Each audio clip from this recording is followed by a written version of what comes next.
Bonjour Paperboy, c'est Sacha et donc aujourd'hui je vais vous faire un petit bilan des 3 mois, enfin presque, post-op de l'hystérectomie. Ça va être un peu différent des autres vidéos parce que déjà il y a beaucoup de temps entre par rapport aux autres vidéos et que du coup là je vais surtout faire un résumé et tout quoi. Du coup dans la dernière vidéo donc j'étais en train de parler de l'histoire de la compresse dans le vagin, donc au final j'ai eu mon rendez-vous post-op fin novembre, donc ça va être le 19 novembre, donc en gros un peu plus que le mois dernier quoi, et j'étais un petit peu plus d'un mois post-op. Du coup au final non quoi, il n'y avait pas de compresse, donc en gros le chirurgien m'a expliqué donc en fait c'est donc normalement en gros ils mettent des compresses quoi pendant qu'ils nettoient, et après généralement ils les enlèvent à la fin, et ça arrive donc qu'il y a des morceaux qui se coincent dans les fils. Donc voilà, donc c'est pour ça qu'on m'a dit donc cette éventualité là au téléphone. Et au final, ce qui me gênait, donc c'était juste la membrane de l'hymen qui est totalement dégommée, quoi. Donc après le chirurgien il a dit non mais c'est rien, c'est comme après un premier rapport. Alors ouais ça arrive, mais bah, de dire que c'est normal quoi. Enfin je trouve qu'on peut pas trop dire que c'est normal le fait que genre, après un premier rapport, enfin déjà c'est entre gros guillemets parce que les rapports sexuels c'est pas juste de la pénétration, enfin bref quoi.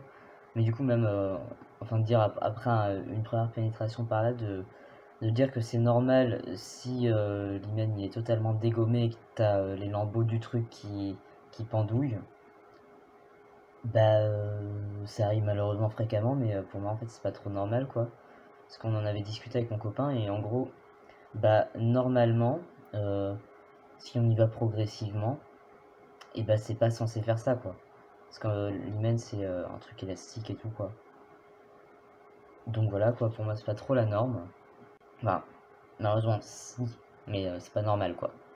Enfin bref, du coup, voilà quoi, donc en fait c'était pas une compresse, donc c'était ça, donc au moins la bonne nouvelle c'est que ça risque pas de s'infecter.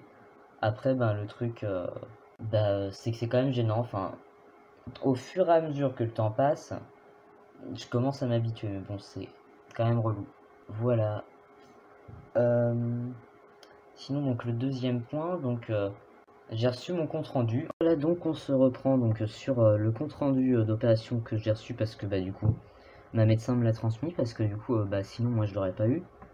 Et pourtant c'est marqué partout que je suis censé en avoir un double, genre par exemple, voilà par exemple là c'est marqué que je suis censé en avoir un double. Alors du coup non. Voilà. Donc en gros ils ont envoyé un compte rendu, donc ils ont... Ah d'accord. Normalement, donc c'était marqué qu'on me l'a remis le 10 octobre, alors pas du tout. Genre non. Ok, ils ont envoyé donc un compte rendu donc au psychiatre que j'ai vu pour pouvoir voir le chirurgien. Je sais pas à quoi ça veut lui servir, de toute façon en fait je le vois plus. Et il y en a eu aussi un envoyé donc à ma médecin traitant, donc ce que je trouve beaucoup plus logique pour le coup quoi. Voilà, donc là en gros là il y a tout de marqué, donc c'est sur ça que je vais m'intéresser. Voilà, donc hystérectomie donc sans conservation annexielle, donc c'est-à-dire en gros parce qu'il y a plusieurs types d'hystérectomie, mais bon bref, il y a plein de vidéos qui... plein, en fait je sais même pas s'il y en a plein, mais bon, il y a au moins... J'ai au moins vu une vidéo sur YouTube qui parlait des différents types d'hystérectomie.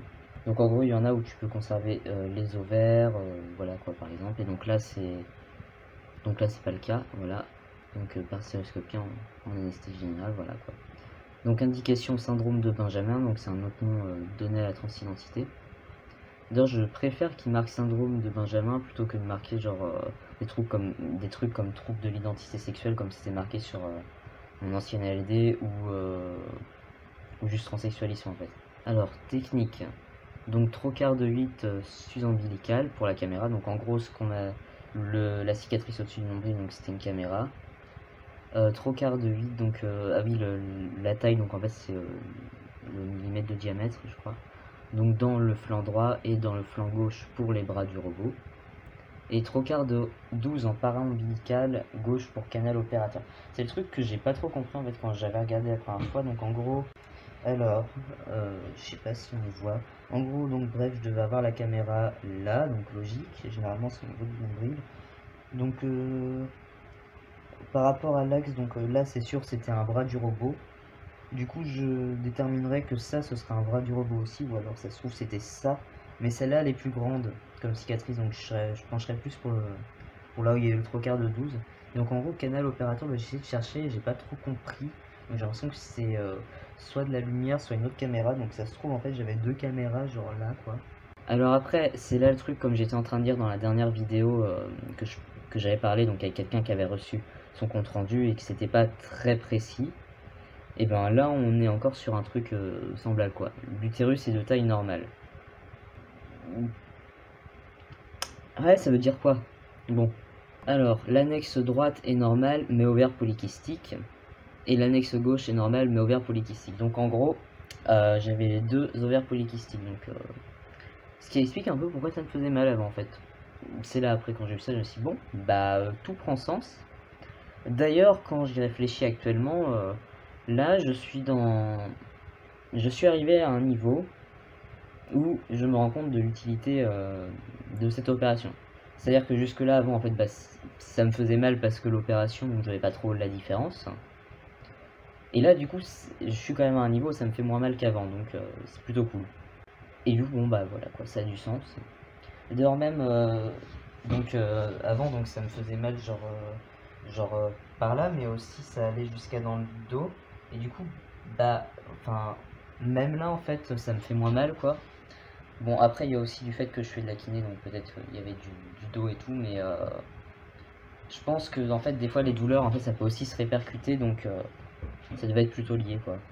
Donc après ils mettent donc ablation de la pièce par voie basse, donc en gros ils ont tiré tout le bazar par le bas, et bah, d'après ce que je lis en fait ça n'a pas été découpé comme on m'avait dit dans les rendez-vous pré-op, donc c'est pour ça qu'ils ont niqué le bas quoi, enfin l'hymen, fermeture donc par un suivi crive, lavage abondant.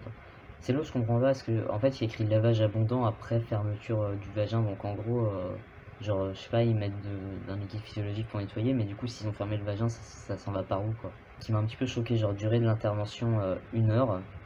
Mais bah en fait, si je me souviens bien, je suis resté endormi 5 heures quoi.